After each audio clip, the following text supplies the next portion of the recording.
Hello and welcome to a brand new episode of Black, White, and Red All Over. I'm Victor Dandridge, the hardest working man in comics. I'm Ryan Seymour, a comic book store owner in Central Ohio. And guess what? We got books arrived. We got books! Oh my gosh. It's our bi-weekly book shipment. Yeah. We'll see what happens next week. Fingers crossed. No promises. Fingers crossed, man. You have no idea how hard that was to do with my left hand. Like, I suck at crossing my fingers with my left hand.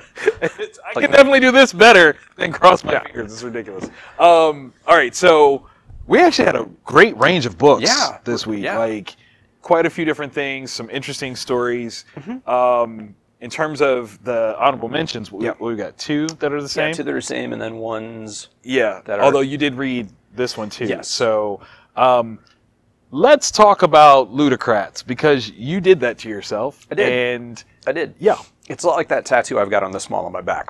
I did it to myself. All right. Image Comics. Play that as you will. Yeah. I don't even want to say the creative team. Like, I mean... If you read the first one, right, and you're like, okay, maybe the second issue will bring clarity and focus to the story. What a Ludocrat idea, right? Totally. No spoilers, but the big dude with the beard has a team that break into a giant larva to rescue his train. That's a lover. And all right, and they succeed. This comic sounds like it was written by hitting the middle button. It's an ad lib. Predictive. Yeah, it's an ad. Yeah, it's the world's worst ad lib. Okay, it's like with Axe Cop, right? Like, it was just the thoughts of like a little kid, right? Which is still awesome. Right. This is like the thoughts of that little kid, all grown up. And he's dealing with meth addiction.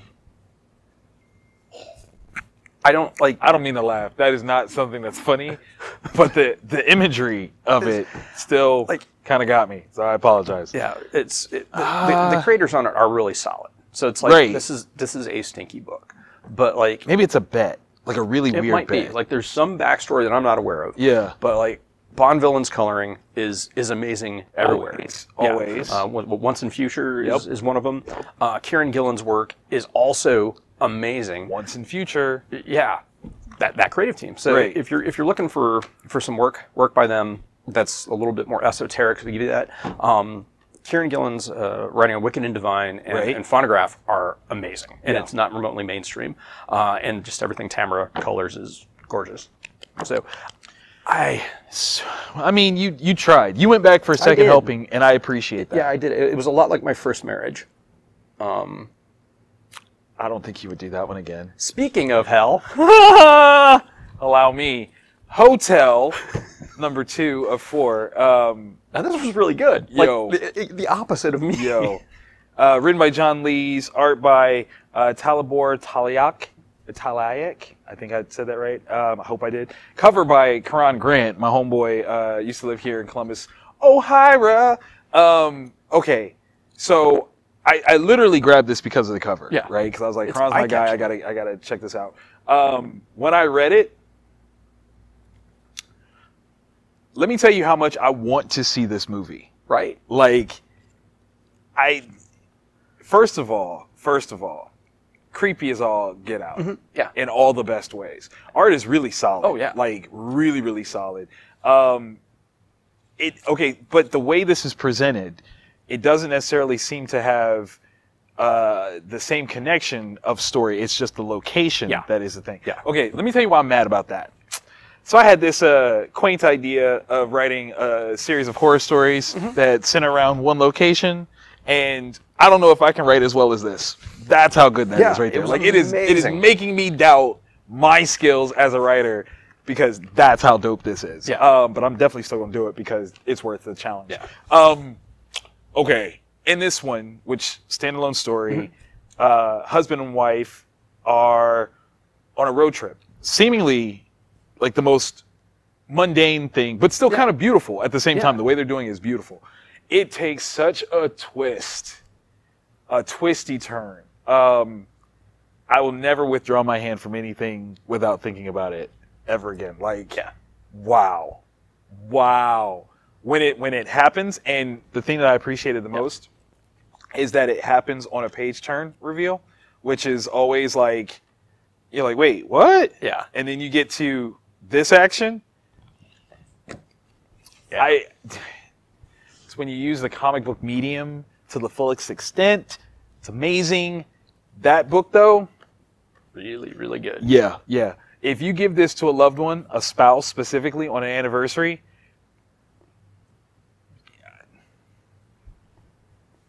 that's all I got. Like, I just, that's all I got.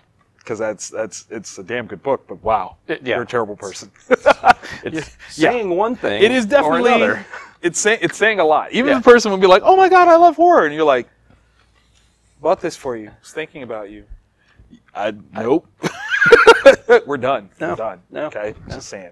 All right, where do you want to go now? Oh, so that's tough because these two books are both amazing. They are both radically different in feel. Very different. Very different. One is a little bit uplifting, but there's trouble in the kingdom. Also true. All right, let's do Wynd. Let's do it. All right. New one from Boom Studios. It's a thick one, boy. This is a good book. Double-sized. Right, No ads that I was able to discern. None. Yeah. This is full-on reading. $4.99. So you're getting some value here. Mm-hmm. We've got James Tinian IV and Michael Dalianis. Mm-hmm. Believe so. Okay. All right. I'm trying here. So clearly this has some very magical, folklorish, leanings to it. It also seems to have like a kind of a social commentary of things. I know that James identifies very clearly with the LGBT community, and the way it's framed here in this world seems like such a place he wants to be. Yeah. You know what I mean? Like how you want the world to be. And whenever you can take like your personal life and kind of invoke that in the worlds that you create, that's kind of beautiful. Yeah. Like that's what art should be for, is like a place for you to create the world you want to see. And I think we're seeing that. But there are some instances of some prejudice. Yes. Some prejudice. This takes place in a slightly steampunkish, because there are engines and whatnot in it. City where it apparently is one of the last few areas of just humans. Right. In true human genetics. Right. And they're worried about an incursion. They're worried about the weird blood coming. Yeah. And that's where we're kind of set. I'm trying to figure out how do you without spoiling is the right. Yeah. Because I mean we can't talk about that particular part, but know that they have this essence, this feeling that the more fairy-like folk bring chaos, and that's what they're trying to avoid, is to keep some sort of stability and sensibilities by keeping those facets out. This was the most devastating thing I think I've ever farmhand. read. It was so farmhand. Where I was like, that's so.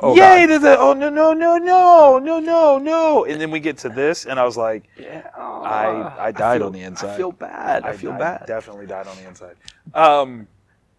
But yeah, it's fun. You've got, so as an introduction to a world, there's a lot for you to take in, because there's terms, there's people, figures, characters, but it's spread out really, really well to help you digest all of it, which is really cool. And I like the immediacy of understanding the stakes of this world and seeing the immediate interactions and kind of problems with the characters. Yeah, it's kind of dope. Yeah, I'm curious about the kid. Definitely. Because there's two stories. There's that kid, right, and then there's also the more close to the throne story, right. So I want to know, how do we get a restaurant like that where the meals just pop up at the table? Right.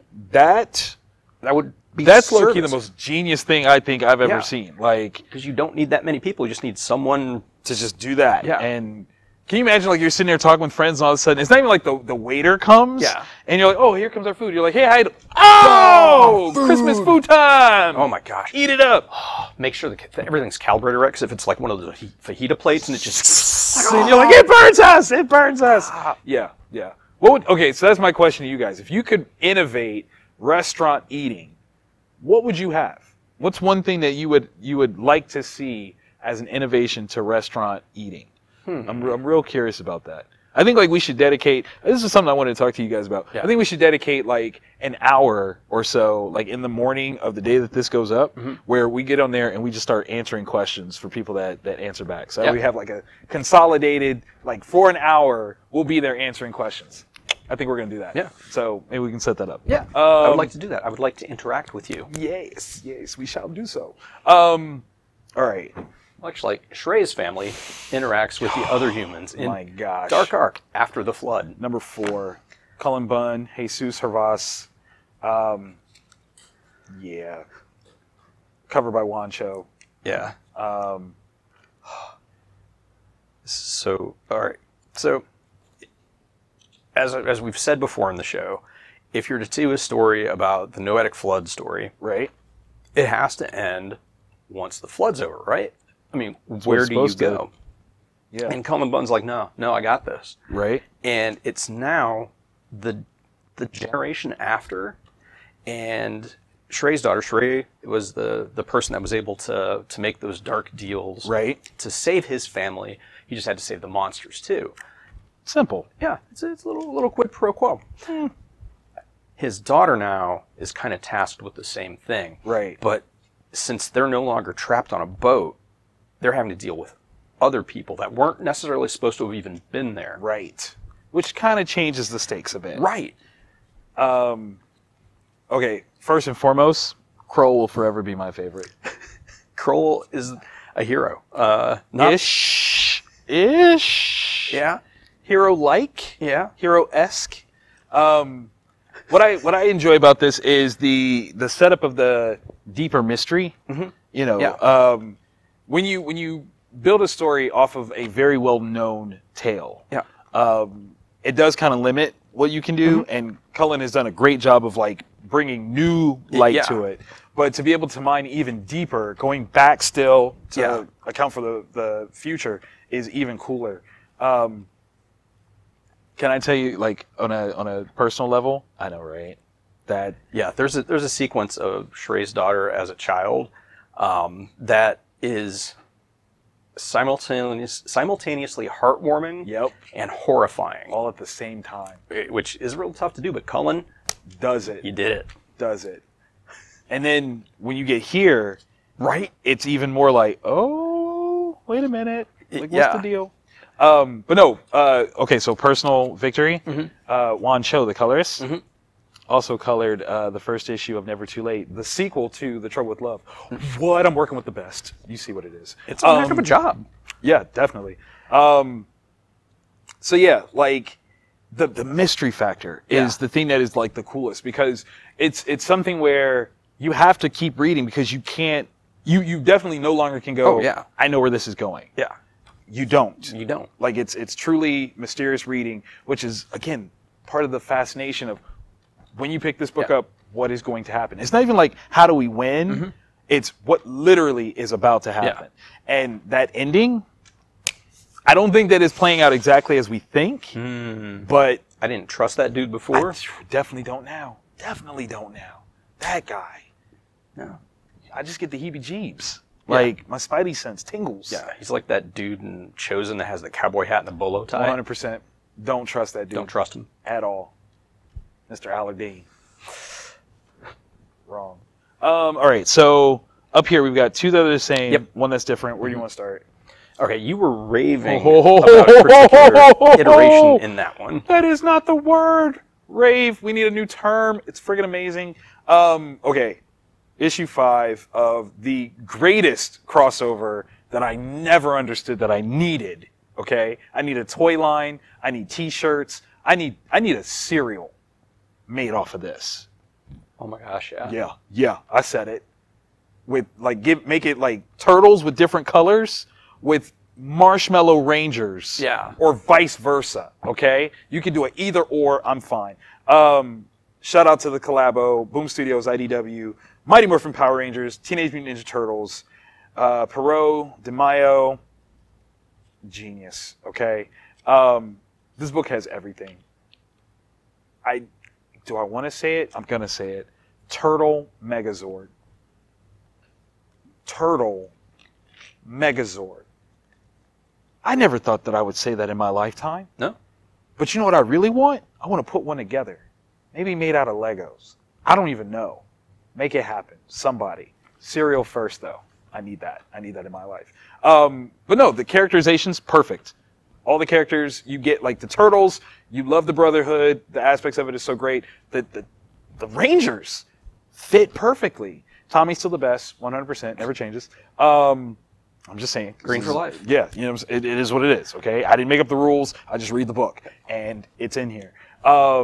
The inevitable double cross, beautifully done. It's so good. It's so good. I mean, but literally, like, here's the stakes, man. We're talking the Rangers. We've got the Turtles in the Megazord. We've got Shredder in control of the Green Ranger power, and we've got Bebop and Rocksteady blown up to monster size. There you go. This is Saturday morning in a book, right here. Just get some cereal to go along with it. Top of the shelf, 100%. Vampironica, New Blood, number 4. A ton of people on this creative team. All right, Frank Thierry, Michael Morokai. I'm working on the writing. Art, we've got Audrey Monk and Joe Eisma. Coloring, Matt Erms, Ryan Jampol, and then like 73 other people at Castagandi. Nice. Doing the rest of it. So, this is the final issue in the miniseries. Okay. And it takes place very much in the Dark Archieverse. And I kind of want to figure out, I kind of want them to figure out how to unify the Archieverse. Because there's like stories that characters are different in each iteration. Right. But I would love for like a unified Dark Archieverse to take place. And in this one, vampires. Veronica Lodge is a vampire. Mm-hmm. She finds out that she comes from a long line of vampires, and that her great someone way in the past is like an apex level vampire. Oh, snap. And that's like an actual term in it. I'm like, oh, that's kind of cool. Kind of cool. And it's them. Yeah. Oh yeah, she's like trying to save people, save herself. It's a bloodbath. It is not like if you're looking for Archie books for your kids. No, stay away. But yeah, it's really brutal. It's True Bloodish. It's dark reddish. That's awesome. Yeah, it's really, really good. Yeah, so if you're into that, pick it up. Like if you think Riverdale is a little bit too light, pick it up. All right, so now I need you to pitch a Crisis on Infinite Archie Darkverse or Dark Archieverse, and tell me how that pans out. Like I just want to know how you bring that all together. All right, I'll get some tequila and get to work on it. Yes. It's gonna be awesome. I say we. Yeah. Strange Adventures #2, Black Label, Tom King, Read Mr. Ads, Just Evan read it. Doc Shanner. Yeah. This is okay. How do I say this eloquently? Tom King doesn't write good comics. He writes great literature. Yep. Right? Yeah. Because this entire it's epic. Yeah. Like as I'm reading it, I'm reading a comic. I'm reading something that's so much more epic, so much more thought-provoking. Very much so. The amount of understanding of characters and the detail of showing them off is fantastic. I've never wanted to be Mr. Terrific more than I have after this issue. Right? How is it in this single issue? Right? Did he capture the essence of Mr. Terrific? Say it. More than at any point during the New 52, right? Or the current Rebirth. Yep. Like this showcases ideas of Mr. Terrific that make him a pivotal player. Yeah. And I think like what's really interesting is that seems to be what Tom is doing. Yes, he had a Batman run, and when you write Batman, you write Batman. Yeah. Cool. but he's tackling characters now that seem to sidestep the popularity chain. Mr. Miracle, like Adam Strange. Yeah. They're not really on anyone's I love them list. Yeah. Mr. Terrific, as a black comic book fan, had missed me. Not anymore. Yeah. Like, at this point, I'm like, yo, could I write Mr. Miracle? Yeah. Or Mr. Terrific? Like, do I have the skill set to tackle this guy that is that smart? Yeah. And this 2-page sequence right there where he's talking about... Dude. Yeah. Yeah. You'll read it. Yeah. Because you should. It's fantastic. Yeah. I love how when he comes to the ultimate conclusion. Yeah. And is like, yeah, this is what I think. And when he tells who he tells, there's a instance of it that says, you're not better than me. Yeah. Like, don't ever think that you are. Yeah. And I'm not gonna. Yes, this is an Adam Strange book. Do not get us wrong. It absolutely is. He's in it.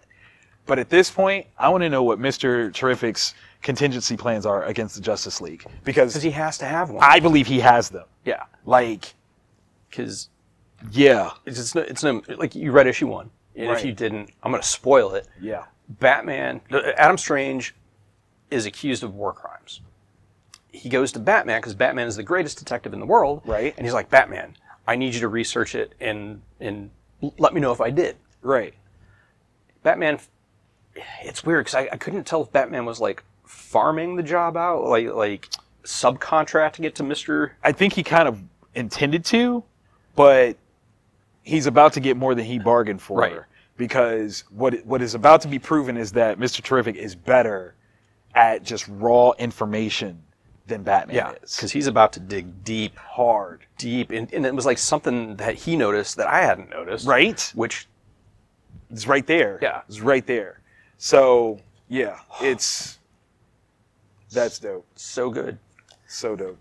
The art team's on it, phenomenal. The balance of things, the art from Earth versus the art on Rand, really, really cool. This is going to be one that I can't wait to read in completion. Yeah. Because that's kind of what I ended up having to do with Mr. Miracle.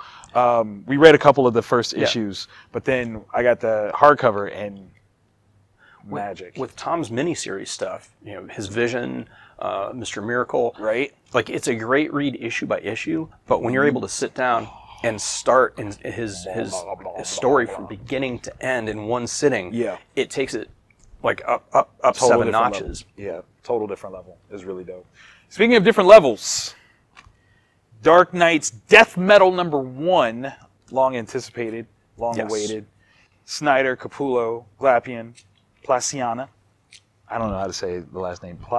Was it Placencia? Placencia. There we go. All right. Here are the things. This right here is a hefty meal of a comic. Yes. A lot going on. There's a whole lot going on. And it's referential of a lot of stuff. Yeah. I wasn't sure if you needed to be up to date on everything, and I kind of feel like you do. A little bit, yeah. Okay. Justice League, the two main ones be the Justice League run that Scott Snyder did, and then Dark Knight's Metal, the original. Right. Key factors, and but even in that though, Dark Knight's Metal, you kind of had to have been up to date on his Batman run as well. Yeah, but his Batman run was amazing. Well, yeah, that's easy. You owe it to yourself to read that. Yeah, that's definitely easy. From Court of Owls on, Batman, read that. So here's my question. With this being like such a grand opus culmination, is this a setup to an end point, in your opinion? I don't know. That's an interesting question, because when you span the multiverse, right, and you're creating universes and destroying universes and completely deconstructing character mythoses, right, where do you go? That's kind of my question. Like, when the work that you've written, and we're talking work that's not even or barely 15 years old, we'll say, at this point, barely, if that. has already been integrated into animation, has already, like been a part of the key DC mythos. Yeah. Lord knows the Batman who laughs changes everything. Yeah. Joker with the cut off face still scares the snot out of me. Yeah. When you do those things, you kind of get to a point where you've said what you're going to say in this arena. And I almost wonder if like that's what we're seeing here is like this is the grand bow out. This is the mic drop, did it again in your face, anything can happen kind of stuff. Let's see, what can we say that's not a spoiler? Read it? Yeah. Let's see. I think that's the first thing we could say. Oh well, the world is a dark, horrible place because of the Batman Who Laughs. Yes, very much so. In Justice League, there was the source wall broke. Yes, it did. And that baddie was let through, and that baddie not a bad there factors in here pretty strongly. Oh man, I'm trying to. Like, because there's a lot, and it's hard to say like what is a spoiler and what ain't. Yeah. Yeah. That's a spoiler, so I can't say that. Yeah. It's got Mr. Miracle in a very sweet kind of way. Is that who you think, or who I think it is? I think that's a wild idea. Yeah. That already is a wild. You know what? Okay, so here's one of the things that I will say. The amount of things that have been Batmaned is incredible. Yeah. Like, either he's just making fun at this point, or he is such a Batman fan to have thought of what would it be like if Batman was this person or that person. Yeah. That's like, it's insane. I want to know what the crap this is. Yeah. What was found there? This really intrigues me. Yes. Yes, indeed. Yes, indeed. And you'll read and you'll think the same thing. You better. I wanted more from this moment, just because the concept of it is kind of amazing. Yeah, visually stunning, horrifying. I mean, the notion of him being in possession of that and being willing to use it, I'm like, that could go. That's a Batman that's been pushed into a corner. Like, no, there's not even a corner. Yeah. He's been pushed into a padded room and he ain't having it. Yeah. So definitely, if you were a fan of Dark Knight's Metal, pick it up. If you were a fan of Snyder's run on Batman proper, pick it up. Right. If you read, Batman: Last Night on Earth, I can't believe I forgot the title of that. I mean, it was right there. Yeah. Definitely pick that up because this has very much that vibe and the vibe of the original Dark Knight's Metal miniseries. Do you think that this is a real moment? I don't know, because there's somebody worse than him, which is terrifying. Yeah. And that's something that I could see that character doing. Right. So it's well within their bounds. I don't know. Does that like set up the? Yep. Yeah. Because that's the last page, so it totally would be a spoiler. Yeah. When I saw this at first, I couldn't figure it out. Yeah. I was like, wait, what is? It? And then when I got to it, I was like, oh, snap! Yeah. Which means like this is gonna be the craziest thing, but this is gonna be one of the best things to see cosplayed. Oh yeah. Ever, because you're just gonna see people doing it, and if you know, you'd be like, that's awesome. And if you don't, then you'd be like, why are they doing that? That's weird. Yeah, you're like, you're not cool. Yeah, hit up your local comic shop and pick up a copy of Dark Knight's Death Metal. You're not one of the initiated. Yeah. But yeah, this. Yeah, because it's so over the top, like in a good way. That's the best way to describe it. What I want to know, and I'm inclined to ask, what is the playlist to this book? I read on Twitter they were going to work on a playlist. Seriously? Yeah. I was just joking. Now I'm not. Yeah, because I think was it I can't remember if it was Scott Snyder. I think it was Scott Snyder that tweeted it out, or maybe it was Greg Capullo. One of those two. That's awesome. Yeah, because it does need one. It does. Greg's work is, man, always amazing. Yeah, top of his game. Jonathan is a phenomenal inker, so it keeps all the textures and crazy lines there. This is crazy. Yeah, I'm trying to figure out who is that? Like, who is it mixed with? I don't know. I don't know either. And I'm like, I can't figure it out. I love the twist there. That was genius. Oh yeah, like it's so ridiculously over the top and just if you've read any of the Capullo Snyder stuff, pick this up. Yeah, because it's awesome. Yeah, keep going. Just keep going. It's important. Man. Yeah, I need explanations for all of these. Yeah. Because that's nutty. Yeah. That's absolutely nutty. Good stuff. Oh, man. Wait, did I just...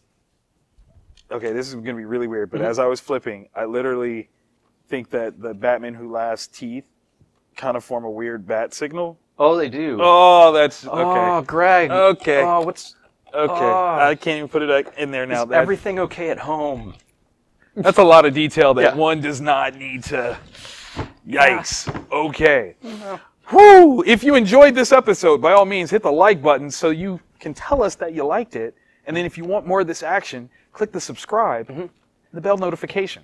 Ding! Every week. Every week. You'll know of good stuff to read or stuff to potentially avoid. Definitely that. Mostly good stuff to read because we love comics. We really do. We really do. Love enjoying them. So definitely thank you guys for checking us out. We will see you guys next week. Actually, no, we'll see you for an hour. We'll pick a time and we'll jump on. We'll tweet that we're going to do it and we'll pick a time, jump on, answer any questions you guys have. Yep. Hopefully, you guys will have. Let's make it like a Thursday so that they've had time to get the books and they can comment. That is true. We'll do that. Till next time, love, peace, chicken grease. Adios.